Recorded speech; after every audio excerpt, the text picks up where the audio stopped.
Please note that nothing in this podcast should ever be taken as personal financial advice. And if you are seeking financial advice, reach out as we work with professionals in the industry. And welcome back to another episode of the Finance Bible podcast. You're joined by myself, Zeke, and fellow co-founder of the Finance Bible, Oscar. Mate, what have we got on for today? Very exciting episode today, Zeke. We have a very special guest joining us all the way from Melbourne, Mitchell Lockhart. Mitch, mate, how you going? Yeah, not too bad. I feel a little bit honoured that it's the first YouTube series, so I get to tick that one off the book for you guys. So thanks for having me, and then hopefully it's going to be a good chat. Yeah, very good. And you've grown out the moustache for the occasion. Kind of, a little bit. Probably not the best to grow on a beard, just because I probably look 12 years old. 20-year-old and 12 years old body still, but it's getting there. How long's that Probably been? not like yours. Probably you guys do better that area than I am. But Mate, how long has it been growing for? I should say like 2 years, but no, it's probably like 2 weeks. It's just a little bit patchy, but I think I need to get onto that beard cream that everyone raves about. Beard cream. I don't know. I always see it on like Facebook and YouTube and like all these ads popping up about beard cream, and I always look into it because my beard's so patchy. I thought, maybe I should jump on that. I think I want the opposite. It might help me. It might help me get the Brad Pitt beard. Oh, here we go. Fair enough. The pit. That's it. So to our listeners, Mitch actually reached out to us through Instagram from one of our podcasts and our posts, and ever since that we've just been chatting and sharing some knowledge and helping you, with some questions. And I know we'll get into it a bit later, but you've actually already started your investment portfolio. That's correct. Yeah. When I hit 18, just out of high school, I was kind of looking for something to invest in. Wasn't really sure what I wanted to do career-wise and what path I really wanted to do and take. So I kind of saw a few things about like property investment. Not so much stocks at 18, just because it wasn't something that really interests me. I did try to do like day trading for 2 days when I was like 18. Failed miserably. Mate, it's hard. Miserably. It's hard. Big loss. Yeah. I definitely failed at that. Probably lost $500 in 2 days, but it's like the crypto trading at the moment. Oh, don't get me started. So volatile. So kind of reverted back to property, something with has a bit of good history behind it, and like I kind of got interested by it through big property like gurus, just like seeing like Grant Cardone and just like a lot of kind of big guys in the industry that were seeming to kill it and do well. Yeah. After seeing all these mentors just kind of post on YouTube and Facebook and looking into their videos, I was like, why not I get into it? Like it looks pretty easy, or not so easy, but looks pretty attractive to get into. So and a lot less maintenance in terms of having to every day go on and check where you're at if you're trading, that is, and try and time the market and everything. 100%. So like with the stocks, I couldn't seem to wrap my head around it, and there was just so much going on, and I was just like, I want to dial it down a bit, kind of find a good mentor that will, teach me a program from A to Z, and be able to follow a program that makes it easier for like everyday, young investors like myself. Yeah. So I reached out to a property mentor who's actually in Sydney, goes by the name of PK Gupta. Shout out to him. Let's hope he's listening. You shout out for him. But so I kind of reached out to him, saw that he was helping many young Australians like myself. Yeah. They were killing it in the field, buying properties every 1 to 1.5 years and being able to just keep like leveraging their money. That really interests me. I got on board with him, did his course in probably between 4 to 5 months, and after that pretty much was straight into the property field and just researching and kind of knew all the little tools and what data to use and how to really go about property and where to find those hotspots and where to find where not to buy. Yeah. Did that course teach you where to find properties, what to look for, how to go about budgeting and everything like that as well? Yeah, like pretty much everything. He kind of gave me, accountant to, like an accountant, conveyancer, how to find a good property manager. Cool. With being with property manager, just because it's just so vital if you do have like a poor property manager that so many things can go wrong. Yeah. So yeah, pretty much from A to Z, he kind of taught all his students everything. And yeah, I found it like really, really helpful, and pretty much showed you how to find like those hotspots and like what tools and data to use, like what websites to go on, what not websites to go on, etc. Man, that's great. Look, a lot of people your age would have no idea that like having a mentor is even possible. So the fact that you actually did that course, jumping into the course, that'd make a big difference long term. And the property manager thing as well, that's a really big factor that not many people actually think about. Like my job day in, day out is managing property managers, is the ongoing joke in the office. Some of them will literally reduce rent by $30 a week as opposed to another one, which over a whole year is over $1,000 of income. And then you got some that do crap tenants. And there's been a couple of places I know with the same property manager who have actually had drug houses through bad tenancies. So yeah, property management is a huge part of it. So well done. Yeah, no, definitely. It was probably one of the best courses I've done to date. Ended up costing me about $5-6 grand, but you know, from then on, I kind of learned that investing in yourself was probably the best investment you can ever make. That's exactly 100%. Right. Yeah, 5-6 grand of education, and over the next 60 years or however long you want to live, then you know, the return's going to be pretty high. Yeah, if I ever want to get into property, you know, I can always fall back to the roots and follow that course. Now, tell us a bit about what school and the news and the kind of education system and everything taught you about money growing up. So I actually went to a couple of schools. I started off in year 7 in a high school, a private school actually, called St. Joe's in Ferntree Gully in Melbourne. Yep. So I was there for a year. Being in year 7, you don't really learn too much about finance and business. Yep. So I kind of crossed that one out. Then I went from 8 to 10 was in Rowville.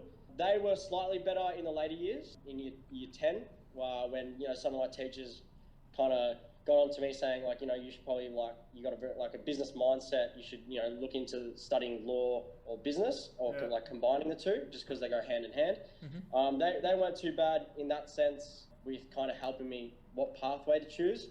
But in terms of like finance education, I feel like they lacked massively. I don't think, even in my in my year 10 and 12, where I went to Hallam Sports Academy, they were pretty much the exact same. Really lacked the financial education that, you know, a lot of young Australians, you know, don't know. Yeah, it's really interesting. It's a weird thing that no student actually gets taught any of that. When, you know, you leave school, when are you ever going to need trigonometry?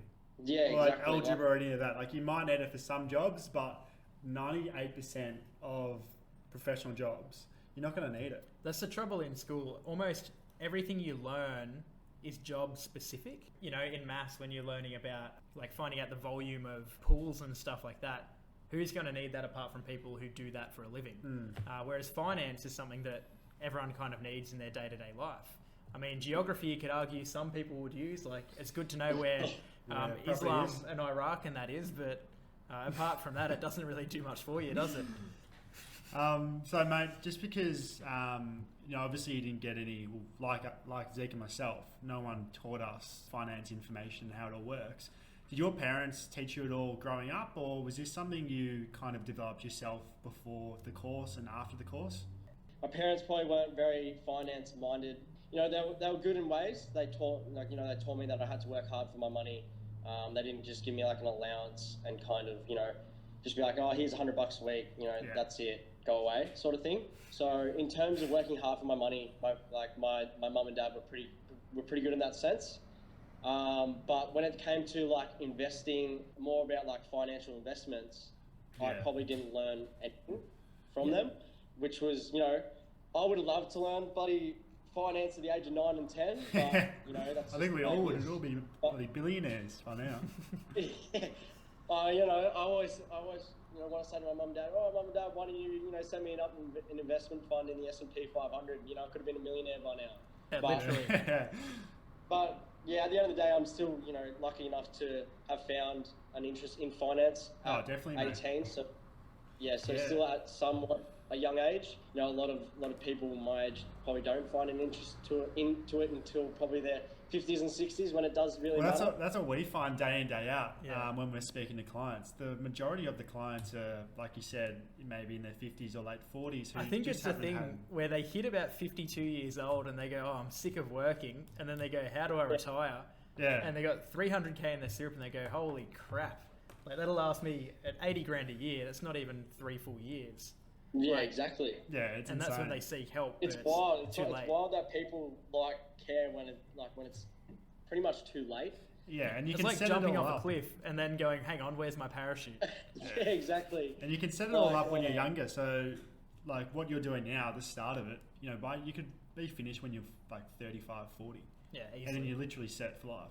Yeah, 100%. So it's just, and then when you talk to like an 18-year-old now or 20, 21, 22, they'll just be like, I want to live my life, I want to travel, I want to go out, party, drink alcohol. It's a trap. Like you got to live your life, but there comes a time when you also got to figure out your future.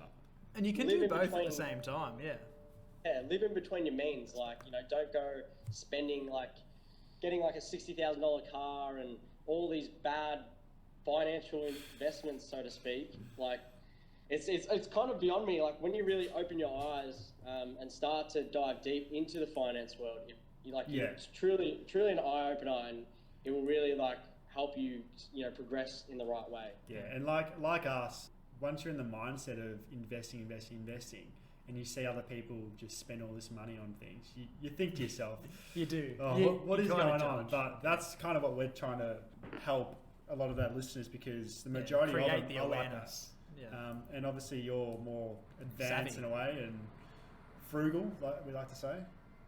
Yeah. With your parents, ideally, say you didn't go into all this property and stuff on your own, what would their advice to you have been? Were they, you've got to work hard and make money and get a house and live in it? Were they, you got to work hard and make that's money a good question, invest? actually. Or? So my mum was actually pretty good.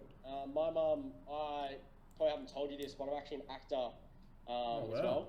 Wow, here we go. Yeah, I've been in the upcoming movie, mate? Yeah, trying to be the next Chris Hemsworth, change role a little bit. I think I saw you in the background of Baywatch, actually. But yeah, my mum was good in that way. Kind of always said chase your dreams, sort of thing. Always, follow what your heart says. So, in terms of mum, it was always just do whatever I thought was right. My dad, on the other hand, was he was running a pretty successful construction company in earth moving and landscaping. Yeah. Mm-hmm. So his always ideal career for me was kind of to follow in his footsteps and take over his business. Yeah. So for him, it was just finish year 12, get an apprenticeship, get qualified, work for me, take over the business, work till you're 60. Buy a house, pay off your mortgage after 30 years. Yeah, pretty much, Buy mortgages and get loans and vehicles and machinery and all this stuff, which at the time sounded pretty good.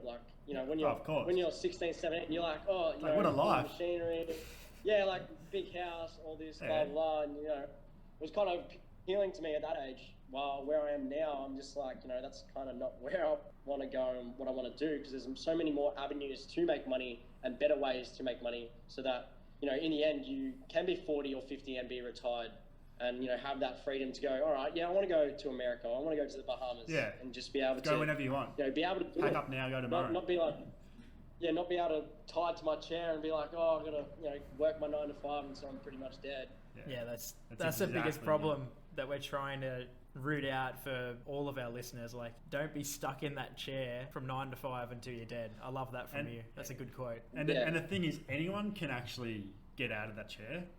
So easy. It is so easy. You just got to know where to start, and that's kind of what we're saying. Investing is the key to get out of it. Yeah, 100%. There's so many avenues in this day and age where people can work from home, not having to do the 9 to 5, e-commerce and social media marketing agencies and property and all these so many different avenues that can get you to where you want to be, but do half the load. Oh, 100%, mate. Make your money work harder for you, and side hustles as well. We just had our most recent episode was on side hustles. Do you have any side hustles that we don't know about apart from your property investing? So I one of my main ones, so obviously I work in construction 9 to 5. Yeah. Friday, Saturday, I actually work in the nightclub industry. I co-run a nightclub on Saturdays Awesome. at Empire, which is in Narre Warren. It's kind of my local club. Yeah. And I also have a bit to do with a club called Tramp in the CBD on Fridays. So that's been one of there a couple of times, mate. Yeah, that's it. When you come down to Melbourne, you got to come out. That's it. Done deal. Mitchell Lockhart going on. So that's kind of like one of my main side hustles is cool. that, but also, branching off that would be running, those nightclub events. So running events by myself, and with a partner. I work at Empire, and I also DJ as well. And the acting. Yeah, and acting. So kind of a bit of a mix, bit of everything in there. That's great. He's got his hands in the cookie jars and he's getting a fat wallet. It. Yeah, I'm trying to. It doesn't look too fat at the moment. It's all locked away at the moment. That's good. Yeah, build it up long term. Yeah, pretty much as soon as I, was 18, I knew I always had to have a side hustle. Always had to have a secondary income. Yeah. Because if you live on that primary income, say tomorrow it gets cut, what are you going to do? Mate, that is literally That's exactly what we said. Yeah. Yeah, you're done. What happens? Your job that you're relying, you're saving up for a property, for example, and you have all these savings goals of the property. Your job income. All of a sudden, done. Well, look, you can't buy that house. You got to delay it to 5 years. Now you're unemployed. You're at the bottom. You're at the bottom of the rat race now. See you later. You're halfway, and now you're back at the bottom. Yeah. Where you don't want to be. One step forward, 7 steps back. That's it. If you have that second or third income stream, you're able to progress and, go to the top of the ladder and be able to say, if one of my income streams not doing so well, who cares? And then say if you wanted to, put $10,000 into the stock market or buy another investment property, you're able to do that. Exactly.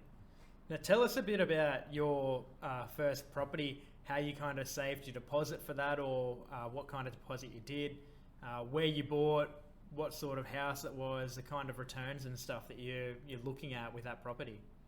Yeah. So where I was essentially looking was, I saved up $52,000.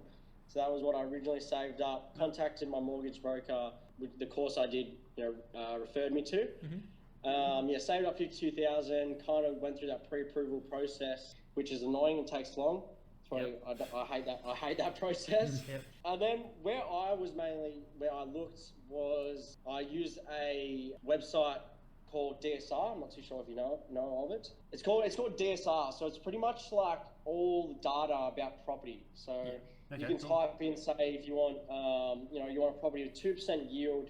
You want it every single state in Australia. Yep. You want growth and all these types of little categories. And you can pretty much nail it down to 10, 15 of data, data awesome. proven best suburbs in Australia. Yeah. So it's pretty much like a data dump for property. Yeah, and right. you can basically go on there and just kind of pinpoint, your best property for you. So say, if you can only spend $300,000 to $400,000, you can put that in there and it'll just kind of show you what's in terms range. of your categories and what you can actually service for. You'll find that. Correct me if I'm wrong, but I think you said you were 18 when you did your first one. Yeah, 18, 19 was 18, pretty much 19, what the age when I was going out. That's great. Yeah, to all our young listeners out there, there you go. A role model. You can do it. Oh, 100%. As long as you just save and save your money early, work hard, do what you pretty much mum and dad tells you to do, and just work hard and save hard to an extent. Also invest hard, which now I don't know. Yeah. But if you go out there and do find that second income and be able to save say $20,000 to $30,000 to $40,000 a year from that second income, you can have a property in no time. Anyone can do it. Mate, yeah, anyone can do it. You just got to get started today. Yeah, exactly. Once you know the process, it's so simple. And so with your property you bought, what's the rough purchase price and rough rental return on it? So because I was looking in the range of 300 to 400,000. That's kind of where I was looking. Yeah. Ended up was around 330,000, and the yield was I think it was around the 5% yield. So it was pretty good. So it was a positively geared property. Kind of in the course I did, we kind of got taught not to go down the negative geared route. Yeah. So yeah, it was good in that sense, and I don't think I probably would go down the negatively geared route ever, just because I want my money to work for me, not the other way. Yeah, and this property in Queensland, is it? South Australia. South Australia, right? Awesome. So yeah, just outside of Adelaide, in a place called Salisbury. Oh yeah. Oh yeah. Perfect. And you're currently on the hunt for another one. I remember a Yeah, call so the other day. on the hunt again, just because of COVID and stuff like that, and having switched jobs. The bank hasn't been too nice to me this time around, making life a little bit harder. Oh, classic banks. Yeah, mate. What's changed? Asking me to be in my job for a little bit longer and stuff like that. Yeah. Which is fine. I can wait a month or two, but then I'll go again and just go through the same process. Use the data that I've been taught to use, and kind of like nail down the top 5 to 10 properties in my range. Yeah, and what we say, the first is always the hardest, but look, from your second onwards, it's a domino effect. So the hardest is behind you now, mate. All steam ahead. That's it. Yeah, hopefully. Play on. The aim is 10 by 30. So hopefully, I can knock away. Got 10 years to go. It's almost one a year now, and I think that's achievable, especially in the current market. Your equity is going to be going up. Your income's obviously going to go up with all your side hustles. I think you can achieve it. Yeah, hopefully by 30, I can be the next property guru. That's it. You'll be having your own course. Selling my own courses. Now, with your business, your kind of event business thing you've got going on, did you create that, co-found it? How did that come about? Bit of a kind of luck thing. Just because at my age in that industry, it's kind of unheard of to kind of get where I got to. So at 18, I pretty much started DJing. My brother kind of got me into the nightclub scene with DJing and stuff. Yeah. So I started off doing that. Promoting a little bit here and there, kind of found that really wasn't my thing. Met with a business partner / friend and another friend of his to, run our first ever night in, where was it? It was Prince Band Room in St Kilda. So we ran an event there for our first ever one. We kind of didn't really like the promoting, that slow process of trying to build your way up. Yeah. So I was just like, no, stuff this, let's just run our own thing. Let's just dive in deep. We probably take control. Probably shouldn't have dived in deep. We didn't really know what we were doing, but there's only one way to find out. Yeah, the float or you exactly. sink. So we still learned so much along the way. Our event didn't turn out too well. We got a lot of interest in the event, so we did the marketing side not bad, but we only had 200-300 people turn up. Still better than nothing. Mate, that's still quite a few. Yeah, it's still a few hundred people. Yeah, exactly. So we were aiming for 1,000, but we had high hopes. But in the end, that was just another learning curve. That's it. We threw another event at Tramp, which is a club that I do a bit of work on Fridays for. Yeah. And that was under the same brand name, Off Tap Entertainment, and that kind of did slightly better. But after those two events, I got approached by Empire, the club that I'm currently working for now. Funny enough, my girlfriend, her brother was actually one of the main guys who ran the club at that point in time. And he was kind of, he was on his way out. Oh, he was on his way out. Handle the switch. Yeah, exactly. So he was on his way out, and I kind of knew his co-partner, Carlo. Mm. So Carlo kind of, called me and was like, "Oh, do you want to have a meeting at Empire with one of your owners as well, named Danny, who's also another big name in the industry?" So I was like, "Yeah, why not? 100%." I was like 19 years old, and I was just like, I was DJing quite a bit, ran 2 events, and so and so. And this was funny enough. No, I was 18 actually, because this was before schoolies. So right before schoolies. Dangerous. Where was schoolies, by the way? Where'd you go? Gold Coast. So trouble. Nowhere else to go. Schoolies, go to Gold Coast. Gold Coast is the way to go. That's our next trip, actually. I had a lot of good memories. In Gold Coast, that's for sure. Mm. We won't touch into them, mate. No. Maybe after the recording. Yeah. We'll keep it G-rated for now. But so I kind of had a meeting with Carlo and Danny, and they kind of saw the potential I had at such a young age. going and running, those my own events, and even though not being hugely successful, but by having determination and the hunger to go and run it and spend thousands of dollars in running it. So they kind of offered me, all right, we're gonna put you through the ropes. We're gonna try run you. So we got schoolies come up. They the Empire runs most of the events up in Queensland and all over Australia for like schoolies. So they're like, all right, we're gonna get you to get a team together at schoolies, and you're gonna sell tickets for events and stuff like that. Kind of promote it and kind of do all that fun stuff. So ended up making nearly $1,000 throughout schoolies, which kind of gave me a little bit more pocket money to spend. Yeah, that's perfect. It all went straight back into the drinks. That's it. It probably went in the first night, I reckon. The body sodas. Oh, lots of those, and Jaeger bombs as well. Jaeger bombs. Dangerous. Must have. But yeah, so that was kind of my trial run. Ended up doing really well for that. DJ up there, getting wild, etc. So they kind of put me through the ropes, boot camp, so to speak. And never look back. Club boot camp.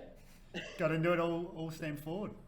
That's it. So and then when we came back, kind of offered me a smaller role. Yeah. Offering me like a couple $100 a week to help out with the events, come up with ideas, themes, and kind of be a part of the team and be a part behind like the marketing promotion side of things. Yeah. Fast forward a year, probably pretty recent actually. It was probably near the start of the year. My co-partner Carlo, who kind of is like the main guy now at Empire, who I kind of work under, kind of came to me with a new deal. The owners wanted to kind of take a little bit of a step back and kind of let myself and Carlo kind of run the night and run the entertainment side of things. So cool. I was just like, yep, hell yeah. You're not going to say no to that. No, not at all. So I kind of ended up getting like a good percentage of the door and really boosting how much I was making from nightclubs each week. And I kind of now started to see it as more as a job. Yeah. And like unfortunately with COVID, haven't really been able to, kind of focus on that or, run those nights and stuff like that. But persistence is key there, mate. Honestly. Yeah, it was a major turning point. There you go. Major turning point, but can't wait to get back to that all. I think as soon as lockdown ends, you're going to be a busy man there. And we'll be coming down to get in the booth. Yeah, that's it. I'll chuck you on a free booth, free booze. Done. Sounds good to me. But yeah, we're coming up. We'll come up in. Down. Oh, same thing. We'll come. We'll come up on stage. No, we'll come down in. I think November's looking good for a trip. Hopefully, fingers crossed. I'd love for things to be open. Like we have so much planned going ahead. Like I'm sure you're just planning out all these events. Yeah, we already had one outdoor festival earlier in the year, which was amazing. Yeah. Like we had some big artists playing at that, and we're planning already the second outdoor festival, hopefully in the summertime, and hopefully COVID's gone away, so we can have full capacity. But fingers crossed. Hopefully, yeah. What do you want to know from us, or what are you kind of interested in? What do you think young listeners in your similar demographic would be keen on hearing? Yeah, very good question, Zeke. Oh, thanks, mate. Very good. So I'll probably start off with super. That was probably the first thing that kind of like got my brain thinking. Yeah. So firstly, I'll ask, what super fund do you find is the most beneficial for young investors and why? Personally, I mean, I'm a big fan of Australian super at the moment. That's who I'm with at the moment. That's Australian super. As well. Yeah. Well, there you go. Conversation done. Yeah. No, the reason is basically their fees. If you read the PDS of them versus Rest and REI and Sun and all of that, the percentage-based fees are actually a lot lower than a lot of other funds. I mean, read the PDS because it's been a while since I've done it. But when I read it, that was the case. And their returns based on the average when I bought in as well were actually pretty good.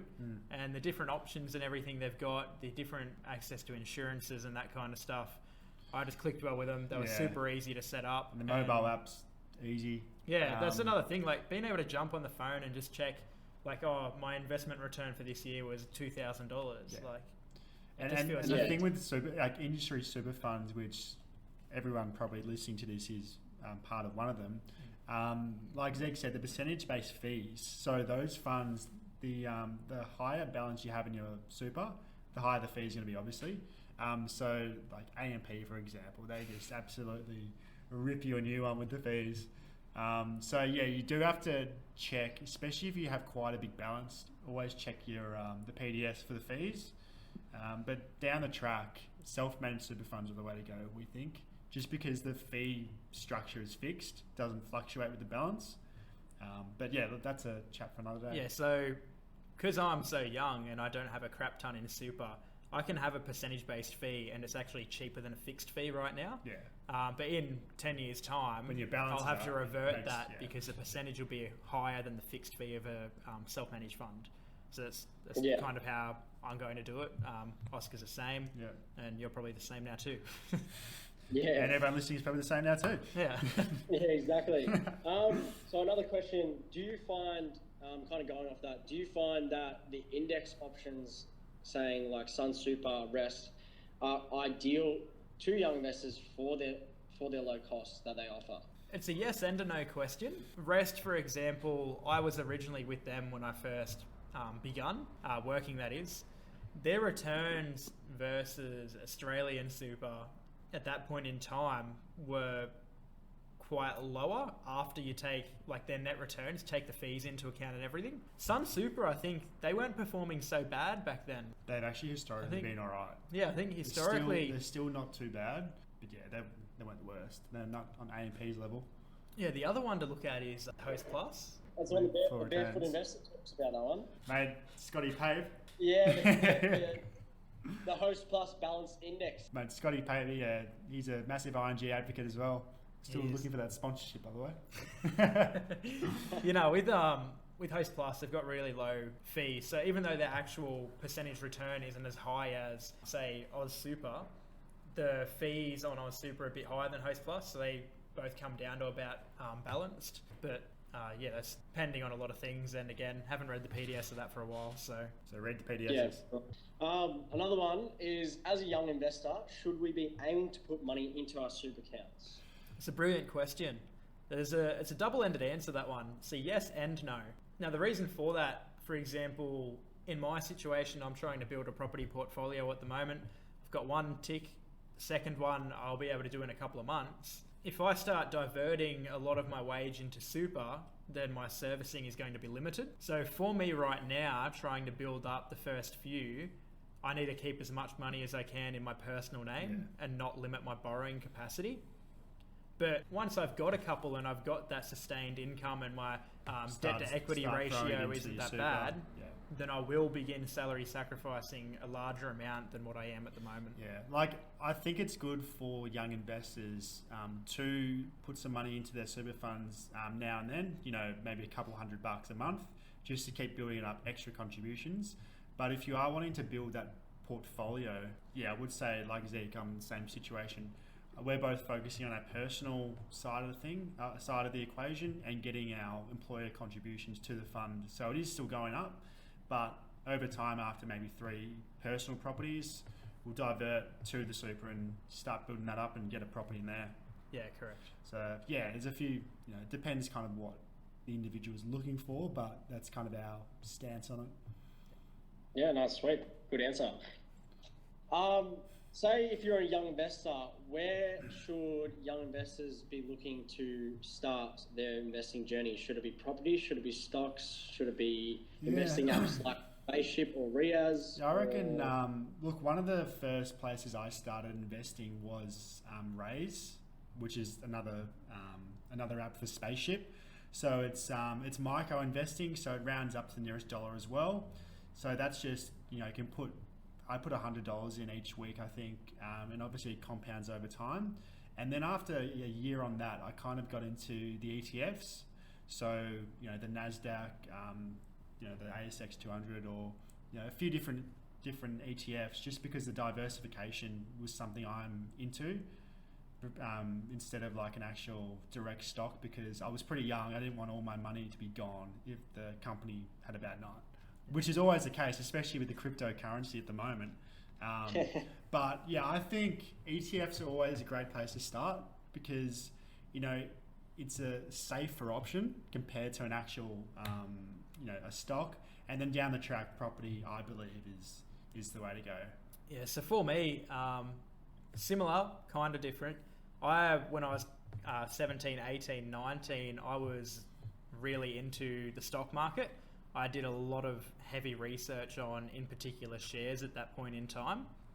So I was actually able to hand pick a group of shares that were well and truly outperforming the ASX or the NASDAQ or whatever.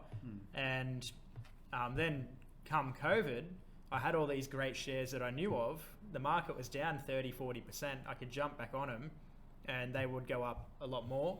So for me, I used actually only specific shares, no savings because the interest return on them was crap. And when the value went up, I sold out, threw it into a property, paid a little bit of capital gains, but that's no problem. Funny, we have completely different ways, but both worked. Yeah, well, that was just because I had the knowledge to do it. But if I didn't, I'd definitely go down the path of ETFs. Yeah, and that comes down to research. So if you I'm sure it's like the Melbourne Cup, mate. You living in Melbourne, Mitch, everyone that whole week is a racing expert. Like, I'll get on this horse. But it's like the stock market as well. And people get little insider trading tips. Say, oh, mate, get on this stock, it's going to go up. A lot of people just blindly put 5K or whatever it is on that stock. Same with crypto at the moment. Yeah, without actually researching it. Oh, yeah.